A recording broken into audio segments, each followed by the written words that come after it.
dispersion of white light by a glass prism.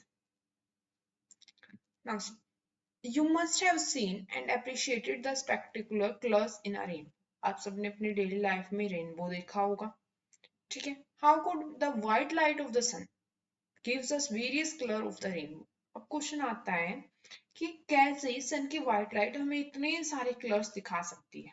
Before we take up this question, we shall first go back to the refraction of light through a prism, the inclined refractive surface of a glass prism, so exciting phenomena. Let us find out through an activity. ठीक है, इस question का answer करने से पहले हम क्या करते हैं, थोड़ा सा प्रिज्म को फिर से देखते हैं. ठीक है, तो उसके लिए हम एक एक्टिविटी परफॉर्म करते हैं. Take a thick sheet of cardboard and make a small hole or narrow slit in its middle. ठीक है, हमें कार्डबोर्ड लेना है. ठीक है, उसकी थिन शीट लेनी है कार्डबोर्ड की और उसमें एक छोटा सा होल करते हैं. Allow sunlight to fall on the narrow slit.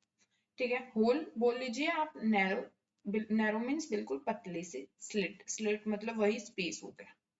ठीक है, अब हम सनलाइट को डालेंगे उसमें की. ठीक है, this gives a narrow beam of white light, मतलब हम एक तरीके से लाइट दे रहे हैं. ठीक है, अब अपना ग्लास प्रिज्म लो और उस लाइट को अपनी प्रिज्म के एक फेस पर डाल दीजिए. ठीक है, जैसे ये है, हमने क्या लिया, व्हाइट बीम है लाइट की. ठीक है, और उसे हम क्या डाल रहे हैं अपने ग्लास प्रिज्म के एक सरफेस पे. Turn the prism slowly until the light that's come out it appear on a nearby screen. उसे आप टर्न करेंगी. What do you observe? आप इससे क्या ऑब्जर्व करेंगी? जैसे ही आप अपनी एक्टिविटी परफॉर्म करेंगी तो आपको क्या दिखेगा, एक ब्यूटीफुल बैंड ऑफ कलर्स. ठीक है, आपको कलर्स का एक ग्रुप दिखेगा. ग्रुप को आप क्या बोल रहे हैं, बैंड. ठीक है, now see, the prism has probably split the incident white light into a band of colors. तो क्या बोला गया कि probably शायद से ना जो प्रिज्म था उसने क्या किया, इस व्हाइट लाइट को इतने सारे कलर्स में स्प्लिट कर दिया. स्प्लिट करना मीन तोड़ देना या अलग कर देना. Note the colours that appear at the two end of the colour band. ठीक है, देखो ये कौन से कलर मिल रहे हैं हमें, विबग्योर. विबग्योर मतलब violet, indigo, blue, green, yellow, orange and red, इस तरीके से. ठीक है, विबग्योर क्या है, एक एक्रोनियम है जिससे आप इसे याद कर सकते हैं. ठीक है, वी का मतलब होता है वायलेट, इंडिगो. ठीक है, ब्लू, ग्रीन, येलो, ऑरेंज और रेड. फाइन, इससे आप ऐसे सीक्वेंस याद कर सकते हैं. बट आपको क्या याद करना है कि जो वायलेट है वो सबसे नीचे और रेड आपका सबसे ऊपर है. ठीक है, अब जो ये बैंड है कलर्ड कंपोनेंट का, ठीक है, इसे ही स्पेक्ट्रम बोला जाता है. इस बैंड को क्या बोला जाता है, spectrum. The band of the coloured components of a light beam. और ये बैंड किसका है, इस लाइट का है. ठीक है, व्हाइट लाइट का. इसे क्या बोला गया, spectrum. You might not be able to see all the colours separately. ठीक है, कई बार क्या होता है कि आप हर एक कलर को अलग अलग से नहीं देख पाते, yet something makes each colour distinct from the other. The splitting of light into its component colour is called dispersion. तो जो हमने ऊपर पैरा मेन हेडिंग पढ़ी थी कि डिस्पर्जन पढ़ेंगे हम, तो डिस्पर्जन का मतलब क्या हुआ कि एक लाइट का, एक लाइट कौन सी वाली लाइट, व्हाइट लाइट का अलग अलग कलर्स में स्प्लिट हो जाना क्या कहलाता है, डिस्पर्जन. ठीक है, you have seen that white light is dispersed into its 7 color component by prism. तो अब हमने देखा कि जो हमारी व्हाइट लाइट थी वो 7 कलर्स में क्या हो गई, हमें मिल गई.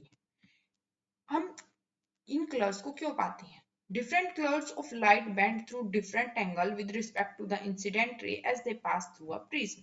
अब देखो क्या बोल रहे हैं कि जो अलग अलग कलर्स है ना इस लाइट के, ठीक है, डिफरेंट कलर्स ऑफ लाइट. ठीक है, कोई वॉयलेट कलर है, कोई येलो कलर है, कोई रेड कलर है, वो अलग अलग एंगल से बैंड हुआ है, अलग अलग एंगल पर गया हुआ है. किसकी रिस्पेक्ट में, इंसिडेंट रे के रिस्पेक्ट में. देखो रेड का अलग एंगल है, येलो का अलग एंगल है, वॉयलेट का अलग एंगल है, ग्रीन का अलग एंगल है. ठीक है, तो क्या बोल रहे हैं, the red light bends the least while the violet the most. कि जो हमारी रेड लाइट है, ये रेड लाइट है, ये सबसे कम बैंड हुई है, ठीक है, और वायलेट वाली सबसे ज्यादा बैंड हो रखी है। देखो सबसे ज्यादा बैंड हुई है इसलिए सबसे नीचे आई हुई है। Thus the rays of each color emerge along different paths and thus becomes distinct. It is the band of distinct color that we see in a spectrum. तो जो हमारा मेन था वो हमने अपना हाईलाइट कर लिया है कि स्पेक्ट्रम क्या है, डिस्पर्जन क्या है और हमें कौन कौन से कलर्स मिल रहे हैं। और आपको याद रखना है कि सबसे ज्यादा बैंड कौन सी हुई है, रेड, और सबसे ज्यादा कौन सी बैंड हुई आपकी वायलेट, और सबसे कम कौन सी बैंड हुई आपकी रेड वाली। ठीक है, तो Isaac Newton was the first to use a glass prism to obtain the spectrum of sunlight. सबसे पहले ये किसने किया था? Isaac Newton ने. He tried to split the color of spectrum of white light further by using another similar prism. However, he could not get any more color. देखो उन्होंने क्या किया, उन्होंने एक और प्रिज्म लिया जिसे उन्होंने टिल्ट करके इन्वर्ट करके रख दिया, इन्वर्ट पोजीशन में। पहले सीधा था, अब उन्होंने क्या कर दिया, पहले प्रिज्म के कंपैरिजन में उसे इन्वर्ट कर दिया, उल्टा कर दिया। ठीक है, उन्होंने सोचा था हमें और कलर मिलेंगे, बट उन्हें क्या मिला, फिर से क्या मिल गई, व्हाइट लाइट मिल गई। ठीक है, अपनी स्क्रीन पर। Okay, This allowed all the colors of the spectrum to pass through the second prism. अब क्या हुआ, सारे कलर सेकंड प्रिज्म में के पास हुए और उन्हें क्या मिली, he found a beam of white light emerging from the other side of the second prism. मतलब उन्हें white light मिल गई। This observation gave Newton the idea that the sunlight is made of 7 colors. यहाँ से क्या idea मिला इसैक Newton को कि जो हमारा सनलाइट है वो 7 कलर से बनी हुई है। ठीक है, any light that gives a spectrum similar to that of sunlight is often referred to as a white light. कोई भी लाइट जो सनलाइट जैसा स्पेक्ट्रम दे देगी उसे व्हाइट लाइट बोल दिया जाएगा। ठीक है, नाउ सी रेनबो। हमारा मेन कहाँ थे, हम रेनबो पे थे, वापस आते हैं। ये हमारा क्या है, रेनबो है स्काई में। ठीक है, जो हमें यूजुअली देखने को मिलता है, बहुत सभी ने देख भी रखा होगा। A rainbow is a natural spectrum. तो रेनबो क्या है, नेचुरल स्पेक्ट्रम। हम अपनी फिजिक्स में स्पेक्ट्रम किसे बोल रहे हैं, जो 7 कलर शो कर रहा है। तो नेचर में क्या 7 कलर कहाँ से मिल रहे हैं हमें, रेनबो से। तो रेनबो क्या है, एक नेचुरल स्पेक्ट्रम है जो स्काई में हमें दिखता है जब बारिश होती है। ठीक है, तो ये भी क्यों दिख रहा है हमें, क्योंकि डिस्पर्जन ऑफ सनलाइट हुई है। अब हमने अपने एक्सपेरिमेंट में सनलाइट का लाइट का डिस्पर्जन कैसे किया था, प्रिज्म की मदद से।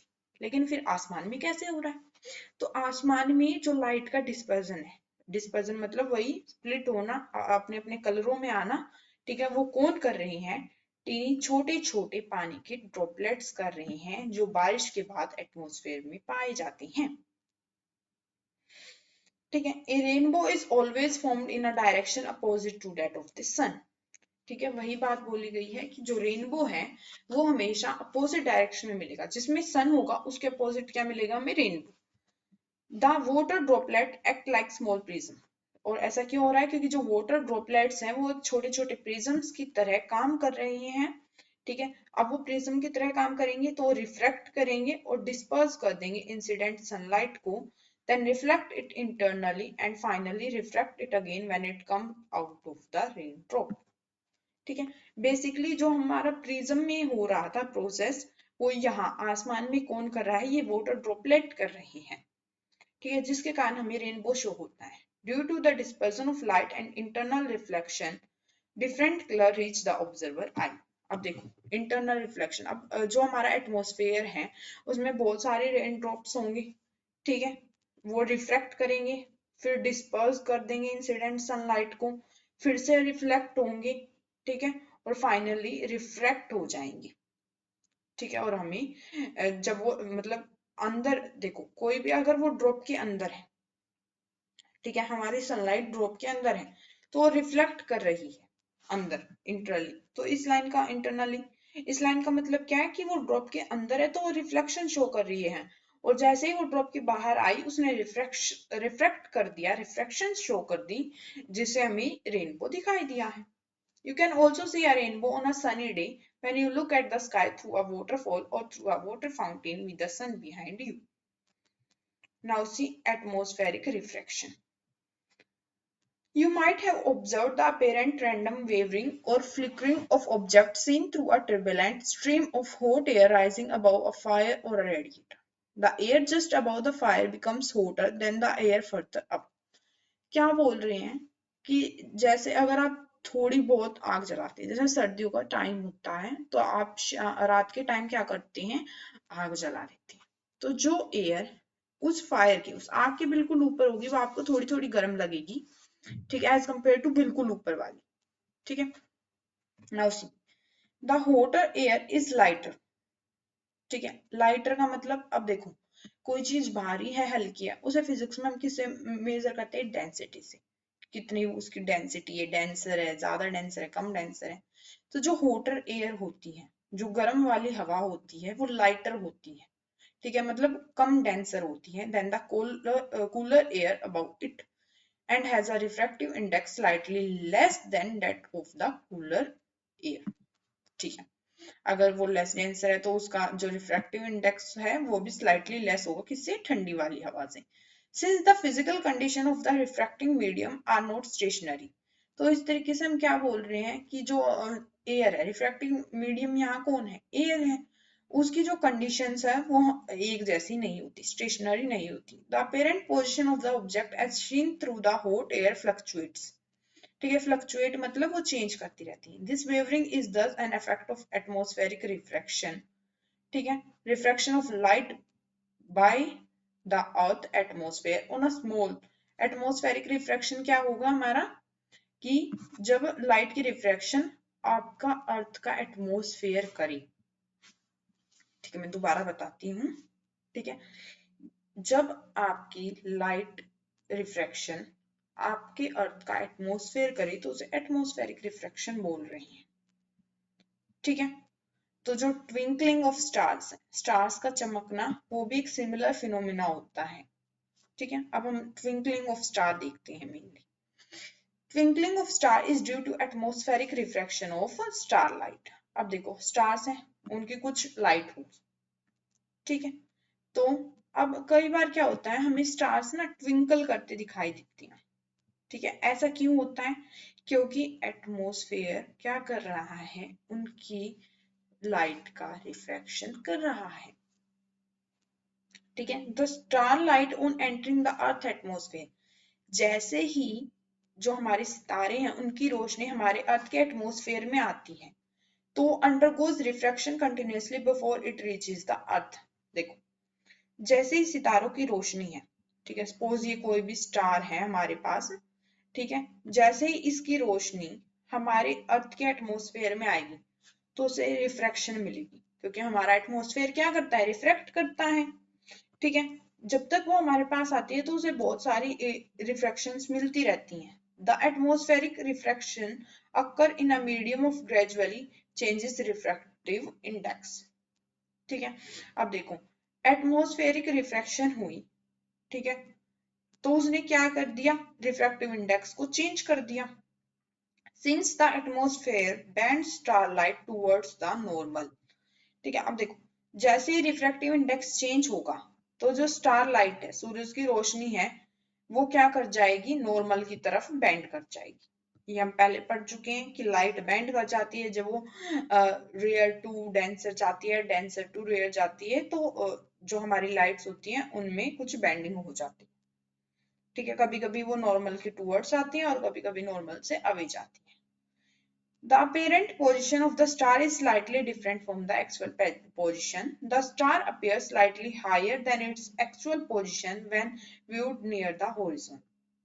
ठीक है, तो यही रीजन है कि रिफ्रैक्शन के कारण जो हमारा जो स्टार होता है वो हमें उसकी एक्चुअल पोजीशन पे नहीं दिखता। अब देखो स्टार का क्या है, रियल तो वो यहाँ है, बट अपेरेंट स्टार पोजीशन हमें दिख कहाँ रहा है, यहाँ दिख रहा है। वो ऐसा क्यों होता है, क्योंकि रिफ्रैक्शन होती है उसमें, ठीक है। Further, this apparent position of star is not stationary but keeps on changing slightly since the physical condition of Earth atmosphere are not stationary, as was the case in the previous paragraph. अब देखो अब question आया कि ma'am ये तो आपने ये बताया कि स्टार हमें अपनी रियल पोजीशन पे नहीं दिखता है, कुछ अलग पोजीशन पे दिखता है, इसमें ट्विंकलिंग ऑफ स्टार कहाँ आया है। देखो अब एटमॉस्फेयर है हमारा, उसमें सेम तो कंडीशन रहेंगी नहीं, ठीक है, अलग अलग कंडीशंस होती है हमारे एटमॉस्फेयर में, कभी सर्दी होती है ज्यादा, कभी गर्मी होती है, कभी कुछ कंडीशंस होते हैं, क्लाइमेटिक चेंज होते रहते हैं, ठीक है। तो सिंपल बात बोल रहे हैं कि जो फिजिकल कंडीशन है अर्थ की, एटमॉस्फेयर की, वो स्टेशनरी नहीं है, एक जैसी नहीं है, ठीक है। तो जो स्टार्स होते हैं, since the stars are very distant, they approximate point size source of light, ठीक है। तो अब जो हमारा का एटमॉस्फेयर है, उसकी कंडीशंस, फिजिकल कंडीशंस है, वो स्टेशनरी नहीं है, वो चेंज होती रहती हैं, ठीक है। और जो स्टार्स वो इतनी दूर हैं, तो वो हमें अप्रोक्सीमेटली पॉइंट साइज की दिखाती हैं, दिखाई देती हैं, ठीक है।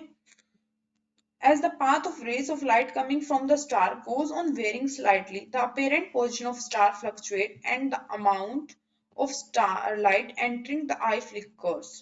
The stars sometimes appear brighter and at some other time fainter, which is the twinkling effect. अब देखो, अब हम बिल्कुल अच्छे से एक बार फिर से देखते हैं क्या बोला जा रहा है कि जो हमारे स्टार लाइट्स हैं, ठीक है, तारों की रोशनी है, जैसे ही वो अर्थ के एटमॉस्फेयर में आएगा, ठीक है, उसे बहुत सारी रिफ्रैक्शन मिलने लग जाएंगी, ठीक है, उसे रिफ्रैक्शंस मिल रही है, वो रिफ्रैक्ट होता जा रहा है, और जब वो हमारे पास आया तो हमें उसकी एक्चुअल पोजीशन ना दिखकर उसकी कोई अलग ही पोजीशन दिखी, जिसे हम अपेरेंट पोजीशन बोल देते हैं। एक होती है एक्चुअल पोजीशन, जहां रियलिटी में चीज है, बट हमें रियलिटी में वो स्टार वहां ना दिखकर कहाँ दिख रहा है, कहीं दूसरी पोजीशन पे दिख रहा है। क्यों? क्योंकि उसके रिफ्रैक्टिव इंडेक्स में चेंजेस आए जा रही हैं, ठीक है। ये बात हो गई कि हमें उसी पोजीशन पे क्यों नहीं दिखता। अब हमने बोला कि जो हमारा अर्थ का एटमॉस्फेयर है, उसकी जो फिजिकल कंडीशंस होती हैं वो भी चेंज करती रहती हैं, ठीक है। और जो हमारा स्टार लाइट है, वो क्या है, पॉइंट साइज सोर्स है लाइट की, मतलब उनमें से कुछ थोड़ी रोशनी आती है, एज कंपेयर टू सन इतनी ज्यादा नहीं आती, ठीक है। तो जो हमारी रेस का पाथ होता है, पाथ मतलब जहां जैसे वो ट्रेवल कर रही हैं स्टार्स की, वो स्लाइटली वेरी करता है, ठीक है। तो जो अपेरेंट पोजीशन है, अब देखो, क्लाइमेटिक अगर कंडीशंस चेंज होंगी तो रिफ्रैक्टिव इंडेक्सेस भी चेंज होंगे, तो अपेरेंट पोजीशंस भी चेंज होंगी, ठीक है। तो हमें क्या करता है कि जो अपेरेंट पोजीशन होती है स्टार की, वो फ्लक्चुएट करती रहती है, फ्लक्चुएट मतलब थोड़ी हिलती झुलती रहती है, and the amount of starlight entering the I flickers, ठीक है। और जो स्टार की रोशनी है, वो जो आई में क्या आ रही है, वो भी क्या करती है, फ्लक्चुएट करती है। तो स्टार हमें कई बार ब्राइट, बहुत ज्यादा ब्राइट दिखता है, और कई बार हमें क्या दिखता है, फेंटर, मतलब थोड़ा धुंधला सा दिखता है, जिसे हम ट्विंकलिंग इफेक्ट बोलते हैं, ठीक है। सिंपल है, रिफ्रैक्शन के कारण हमारा ट्विंकलिंग होती है स्टार्स की, ठीक है। Now why don't the planets twinkle, planets क्यों नहीं ट्विंकल करते, ठीक है। अब देखो, the planets are much closer to the earth and are thus seen as extended source। क्या बोल रहे हैं कि जो प्लैनेट्स होते हैं वो अर्थ के ज्यादा क्लोज होते हैं, ठीक है। तो अब अगर अर्थ के ज्यादा क्लोज होंगे तो किसकी तरह दिखाई देते हैं, एक्सटेंडेड सोर्सेज की तरह, थोड़े से बड़े दिखाई देंगे। If we consider a planet as a collection of large number of point size source of light, the total variation in the amount of light entering our eye from the all the individual point size source will average out to zero, thereby nullifying the twinkling effect। अब देखो क्या बोल रही हैं, अगर हम अपने किसी भी प्लेनेट को, ठीक है, क्या मान लें कि वो लाइट दे रहा है, ठीक है। अब देखो, बहुत सारी पॉइंट साइज की, ठीक है, पॉइंट साइज की लाइट का सोर्स मान ले, ठीक है। सोर्सेज सोर्सेज क्या होते हैं, जैसे आपकी बैटरी है, वो क्या देती है, लाइट देती है, तो बैटरी क्या एक सोर्स है लाइट का, ठीक है। तो वही बात बोली गई है, अगर हम अपने प्लेनेट को क्या मान लें, सोर्स ऑफ लाइट मान लें, तो जो टोटल वेरिएशन मिलेगी हमें, हमारी आंखों तक जो उनकी वेरिएशन, इतनी ज्यादा वेरिएशन आ जाएगी कि जब हम उसका एवरेज लेंगे तो वो जीरो आ जाएगा, ठीक है। क्योंकि अब देखो, एक प्लेनेट है, फाइन, वो अर्थ के बहुत ज्यादा पास है, अगर हम उसे लाइट का सोर्स मान रहे हैं, तो जितनी वेरिएशन मतलब विभिन्नताएं उस लाइट में हमारी आंखों तक आ रही हैं, ठीक है, वो एवरेज कितनी हो जाती है, 0 हो जाती है, जिसके कारण हम बोलते हैं कि जो प्लैनेट्स है वो ट्विंकल नहीं करते। ठीक है, now see advance sunrise and delayed sunset. The sun is visible to us, ये भी काफी इंपॉर्टेंट क्वेश्चन है आपका। ठीक है, इसे आप अच्छे से सुनेंगे। ट्विंकलिंग ऑफ स्टार और ये सन वाला, ये दोनों क्वेश्चंस आपके हमेशा आती हैं। ठीक है, the sun is visible to us about 2 minute before the actual sunrise. क्या बोला जा रहा है कि जो हमें सन है वो 2 मिनट पहले ही दिखाई दे जाता है। ठीक है, सनराइज के टाइम पे, सनराइज मतलब सूर्य का उदय और सनसेट मतलब सूर्य का छिपना। ठीक है, and about 2 minutes after the actual sunset because of atmospheric refraction. ठीक है, सनराइज से 2 मिनट पहले हमें सन विजिबल हो जाता है और सनसेट के 2 मिनट के बाद एक्चुअल सनसेट होता है। ठीक है, ऐसा क्यों होता है? एटमॉस्फेरिक रिफ्रैक्शन के कारण। ठीक है, by actual sunrise we mean the actual crossing of horizon by the sun। अब देखो क्या बोल रहे हैं कि एक्चुअल जो हमारा सनराइज है उससे हमारा क्या मतलब है कि जो सन है वो होरिजन को क्रॉस कर जाए। ठीक है, सी फिगर 11.10, जो ये हमारी ये वाली फिगर है। ठीक है, show the actual and apparent position of sun with respect to the horizon. देखो यहाँ एक हमारा ऑब्जर्वर है, ठीक है, इसके ये होरिजन है हमारा। ठीक है, मतलब एक हॉरिजॉन्टल लाइन। ठीक है, इस हॉरिजॉन्टल लाइन की कंपैरिजन में हमें अपेरेंट पोजीशन दिख रही है सन की, और क्या दिख रही है? एक्चुअल पोजीशन दिख रही है। ये एक्चुअल पोजीशन है सन की। ठीक है, तो क्या बोल रहे हैं कि the time difference between actual sunset and apparent sunset is about 2 minute. The apparent flattening of the sun disk at sunrise and sunset is also due to the same phenomena। तो जो हमारा सन 2 मिनट हमें पहले दिखता है, ठीक है, और 2 मिनट बाद तक हमें दिखाई देता है, वो सब क्यों होता है? एटमॉस्फेरिक रिफ्रैक्शन के कारण ही होता है। ठीक है, और एटमॉस्फेरिक रिफ्रैक्शन क्या था? जब हमारा एटमॉस्फेयर लाइट को रिफ्रैक्ट करे तो उसे एटमॉस्फेरिक रिफ्रैक्शन बोला जाता है। ठीक है, scattering of light. The interplay of light with objects around us gives rise to several spectacular phenomena in nature। The blue color of the sky। अब देखिए स्काई कैसा है? ब्लू कलर का। Colour of water in deep sea, the reddening of the sun at sunrise and sunset are some of the wonderful phenomena. अब हम देखते हैं कि हमें स्काई ब्लू कलर का क्यों दिखता है। जब सनराइज और सनसेट होता है तो जो हमारा सन है वो थोड़ा रेड क्यों हो जाता है।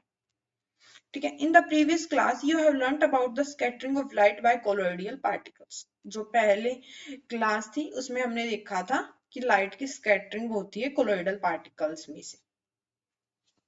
ठीक है, the path of a beam of light passing through a true solution is not visible, however its path become visible through a colloidal solution where the size of particle is relatively larger। देखिए solution हमारे पास बहुत तरह के होते हैं। ठीक है, कोई ट्रू सॉल्यूशन होता है, कोलोइडल सॉल्यूशन होता है। ठीक है, हम बोल रहे हैं कि जो हमारा पाथ था, ठीक है, लाइट का, जब वो ट्रू सॉल्यूशन में की जाता था तो हमें विजिबल नहीं था, बट वो जैसे ही कोलोइडल में की था तो हमें विजिबल हो गया, और उसमें कोलोइडल सॉल्यूशन में पार्टिकल का साइज भी ज्यादा होता है। ये सब हम पढ़ चुके हैं अपनी पहले वाले क्लास में जब हमने स्कैटरिंग पढ़ी थी। ठीक है, अगर आपको याद नहीं हो तो मैं बताती हूँ स्कैटरिंग क्या होती है। स्कैटरिंग का मतलब होता है फैलना। ठीक है, okay. Now see Tyndall effect। Tyndall effect. The Earth atmosphere is a heterogeneous mixture of minute particles। जो हमारा एटमॉस्फेयर है वो हेट्रोजेनस मिक्सचर है। हेट्रो मतलब डिफरेंट डिफरेंट टाइप की चीजें हैं हमारे एटमॉस्फेयर में। दिस पार्टिकल इंक्लूड स्मोक है, टीनी वाटर ड्रॉपलेट है, सस्पेंडेड पार्टिकल्स है डस्ट के, और मॉलिक्यूल्स हैं एयर के। When a beam of light strikes such fine particle, the path of beam becomes visible. जैसे ही हमारी लाइट इन छोटे छोटे पार्टिकल से स्ट्राइक करती है तो हमें अपनी लाइट का या बीम का जो पाथ है वो विजिबल हो जाता है. Okay. The light reaches us after being reflected diffusely by these particles. The phenomena of scattering of light by the colloidal particle give rise to Tyndall effect, which you have studied in class 9. तो क्या बोल रहे हैं कि जो light की scattering थी colloidal particle में से, देखो जब हम कोलोइडल सॉल्यूशन लेते हैं तो उसमें क्या होगा, कोलोइडल पार्टिकल होंगे. ठीक है, जब उसमें लाइट की स्कैटरिंग होती है तो एक इफेक्ट आता है जिसे टिंडल इफेक्ट बोला जाता है. ठीक है, तो टिंडल इफेक्ट क्या है, बेसिकली फिनोमिना है स्कैटरिंग ऑफ लाइट का. किसके द्वारा, कोलोइडल पार्टिकल्स के द्वारा. ठीक है, now this phenomena is seen when a fine beam of sunlight enters a smoke filled room through a small hole. अगर आपको टिंडल इफेक्ट को देखना है तो आप कैसे देख सकते हैं, एक रूम लेंगे आप, स्मोक फिल्ड रूम, ठीक है, जिसमें धुआं भरा होगा और उसमें आप एक छोटा सा होल करेंगे जिसमें से सनलाइट जाएगी, तो आप क्या देख पाएंगे, इस इफेक्ट को देख पाएंगे. The colour of the scattered light depend on the, जो स्कैटर्ड लाइट है, ठीक है, वो लाइट जो स्कैटरिंग हो चुकी है जिस लाइट की, उसका कलर किस पर डिपेंड करेगा, स्कैटरिंग पार्टिकल्स के साइज पर. ठीक है, स्कैटरिंग का मतलब आपका यही है कि लाइट का फैलना, डिवाइड होना लाइट का. ठीक है, very fine particle scatter mainly blue light. जो बिल्कुल छोटे छोटे पार्टिकल्स होते हैं, वेरी फाइन, फाइन मीन्स बिल्कुल छोटे छोटे पार्टिकल्स होते हैं, वो मेनली ब्लू लाइट देते हैं. और जो पार्टिकल ज्यादा बड़ी साइज के होंगे वो क्या देंगे, लॉन्गर वेवलेंथ की लाइट देंगे हम. If the size of the scattering particle is large enough, then the scattered light may even appear white. अगर स्कैटरिंग पार्टिकल बहुत ही ज्यादा है, वे पार्टिकल जो स्कैटरिंग करा रहे हैं वो बहुत ही ज्यादा हैं, बड़े साइज के हैं, तो हमें लाइट व्हाइट भी अपीयर हो सकती है. ठीक है, now C why is the colour of the clear sky blue. ठीक है, जो हमारा स्काई है उसका कलर हमें ब्लू क्यों दिखता है. अब हम इस क्वेश्चन को देखते हैं. The molecule of air and other fine particles in the atmosphere have size smaller than the wavelength of visible light. ठीक है, क्या बोल रहे हैं कि जो हमारा एटमॉस्फेयर है उसमें पार्टिकल्स हैं जो, ठीक है, छोटे छोटे पार्टिकल्स या हवा के जो मॉलिक्यूल्स हैं वो बहुत ज्यादा स्मॉल है. किससे स्मॉल है वो, विजिबल लाइट की वेवलेंथ से भी स्मॉल है. ठीक है, they are more effective in scattering light of shorter wavelength at the blue end than light of longer wavelength at the red end. अब देखो, हमने विबग्योर देखा था. ठीक है, विबग्योर में हमने क्या देखा था कि जो हमारा वॉयलेट है वो सबसे नीचे था. ठीक है, और रेड हमारा क्या था, सबसे ऊपर था. ठीक है, तो ये वही वाली बात कर रहे हैं, these are more effective in scattering light of shorter wavelength at the blue end. ठीक है, शॉर्टर वेवलेंथ, ब्लू एंड पर हमारी क्या थी, शॉर्टर वेवलेंथ थी, then light of longer wavelength at the red end. The red light has a wavelength about 1.8 times greater than the blue light. यहाँ क्या बात कर रहे हैं, देखो हमने सबसे पहले बोला कि जो हमारे एयर के मॉलिक्यूल्स और छोटे छोटे पार्टिकल्स होती हैं वो उनका साइज बहुत ज्यादा छोटा होता है वेवलेंथ के कंपैरिजन में. ठीक है, हमारी लाइट की जो वेवलेंथ है उनसे स्मॉल साइज होता है इनका.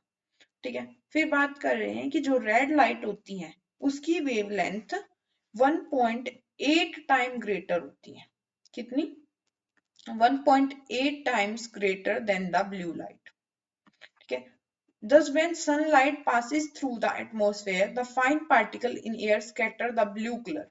अब देखो रेड लाइट है जो हमारी, ठीक है, उसकी वेवलेंथ बहुत ज्यादा है, ब्लू लाइट की कम है. हम जान गए किसकी वेवलेंथ कम है, ब्लू लाइट की. वेवलेंथ को लैम्डा से डिनोट करते हैं, तो किसकी वेवलेंथ हमारी कम है? ब्लू की। ब्लू के लिए मैं यहाँ यूज कर रही हूँ बी। ठीक है, इस पॉइंट को हम याद करेंगे। ओके ठीक है। तो जब सनलाइट पास करती है एटमॉस्फेयर में की, मतलब जो हमारा एटमॉस्फेयर है उसमें के जैसे ही सनलाइट जाएगी तो जो जो छोटे छोटे पार्टिकल हैं हवा के, वो क्या करेंगे? ब्लू लाइट को ज्यादा स्कैटर कर देते हैं। ठीक है, रेड की कंपैरिजन में। क्यों? देखो, ब्लू की क्या है, वेवलेंथ बहुत ज्यादा कम है। ठीक है, तो सबसे पहले किसकी स्कैटरिंग हो जाती है ज्यादा? ब्लू की स्कैटरिंग हो जाती है एज कम्पेयर टू रेड। मतलब ब्लू में बहुत ज्यादा स्कैटरिंग हो जाएगी, अगर रेड में होगी तो थोड़ी सी होगी। तो जो हमें स्कैटर्ड ब्लू लाइट है वो हमारी आंखों में आ जाती है। फाइन। अगर अर्थ के कोई एटमॉस्फेयर ना होता, there would not have been any scattering. ठीक है, अगर अर्थ में कोई एटमॉस्फेयर ना होता, ठीक है, तो कोई स्कैटरिंग नहीं हो पाती और हमें स्काई कैसा दिखता? बिल्कुल डार्क दिखता। ठीक है, और यही रीजन है कि जो sky appears dark to the passenger flying at very high altitude as scattering is not prominent at such height. कि अब देखो, यही रीजन होता है कि जो बहुत ऊंचाई पर एल्टीट्यूड्स पर पैसेंजर्स होते हैं उन्हें बिल्कुल स्काई कैसा दिखता है? डार्क दिखता है, एकदम काला काला दिखता है। क्यों? क्योंकि जो ज्यादा हाई ऊंचाई पर जाते हैं तो हम वहां इतनी अच्छे से स्कैटरिंग नहीं हो पाती इतनी हाइट्स पर। ठीक है, तो बेसिकली हमारा क्वेश्चन था कि स्काई ब्लू कलर का क्यों दिखता है, तो उसका आंसर क्या हुआ? हम बोल रहे हैं कि जो हमारा एटमॉस्फेयर है उसमें कुछ पार्टिकल्स हैं, कुछ हवा के मॉलिक्यूल्स हैं, उनका साइज बहुत ज्यादा छोटा होता है। ठीक है, और हम जानते हैं कि जो ब्लू की वेवलेंथ होती है वो बहुत कम होती है।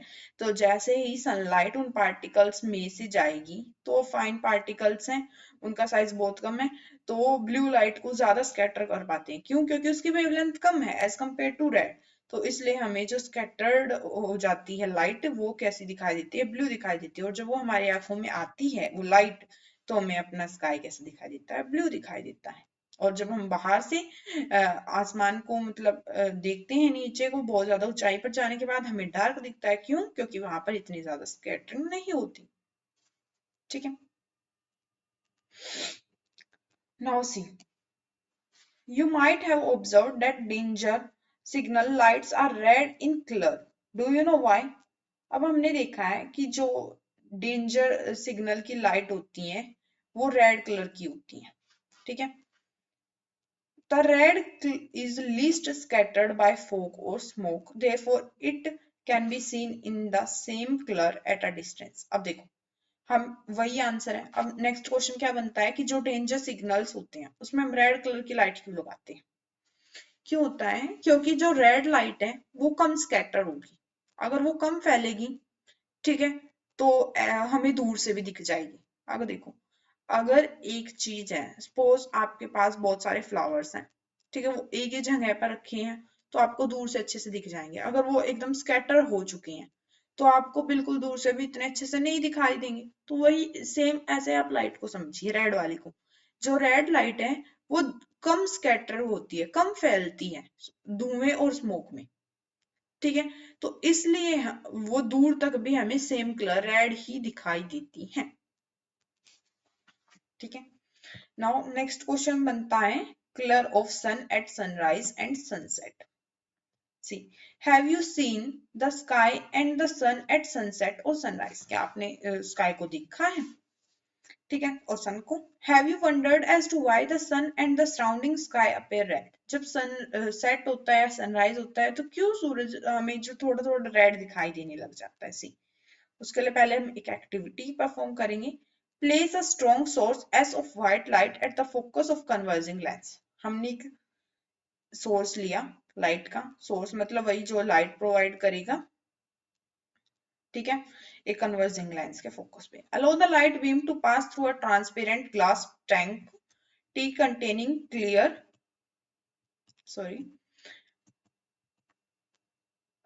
वाटर। ठीक है, अब देखो क्या कर रहे हैं हम। एक मैंने ये टैंक लिया है, ठीक है, ये मेरा क्या है, एक टैंक है, इसमें से मैं अपनी लाइट को पास कराती हूँ। Okay, allow the light beam to pass through a transparent glass tank T. एक ट्रांसपेरेंट है बिल्कुल, ग्लास टैंक ले रखा है मैंने, इसमें से मैं अपनी लाइट को पास करा रही हूँ। Allow the beam of light to pass through a circular hole C made in a cardboard. अब इसके नेक्स्ट हम क्या ले रहे हैं, कार्डबोर्ड ले रहे हैं, उसमें हमने एक छोटा सा होल बनाया, ठीक है। और फिर इसमें की लाइट जाएंगी, वो इस कन्वर्जिंग लेंस L2 पर आ गई, ठीक है। Dissolve about 200 gram of sodium thiosulfate hypo in about 2 liters of clean water taken in the tank.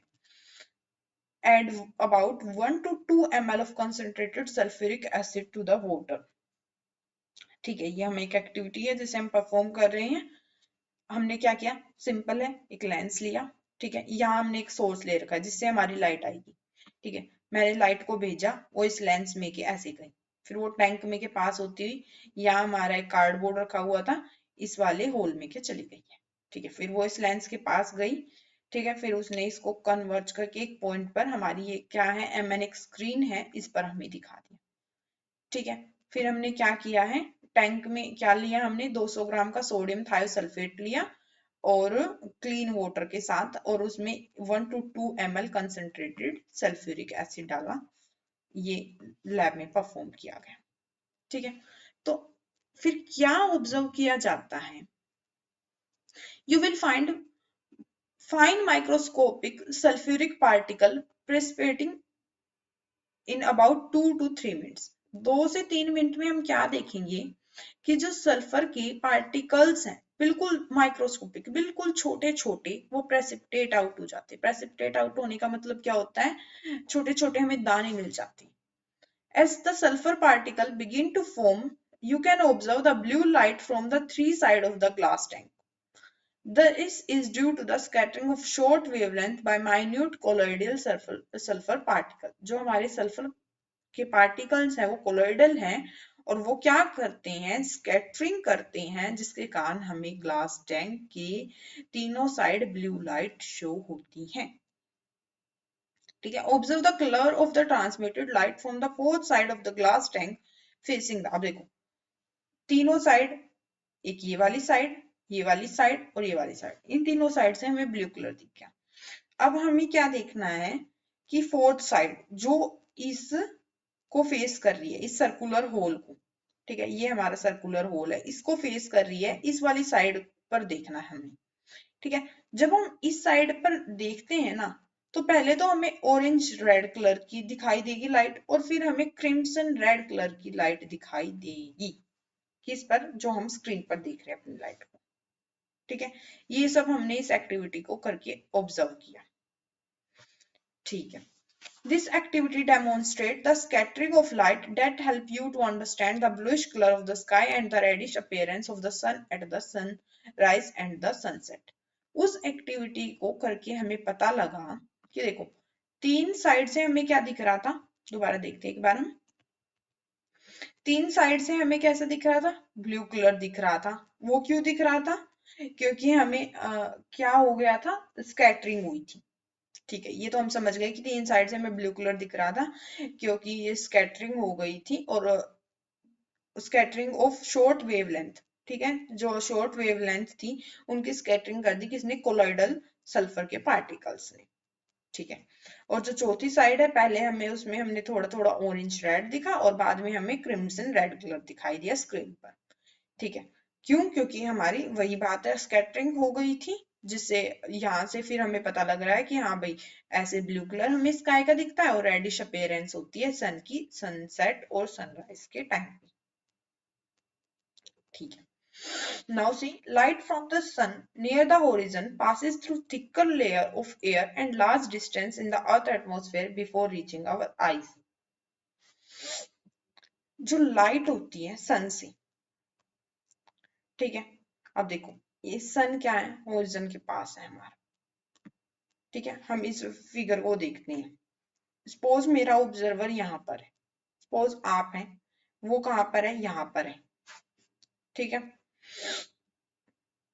तो जब सन है वो आपके बिल्कुल ओवरहेड है, ठीक है, तो आपको कम स्कैटरिंग दिखेगी ब्लू की, ठीक है, लेस ब्लू स्कैटर्ड दिखेगी।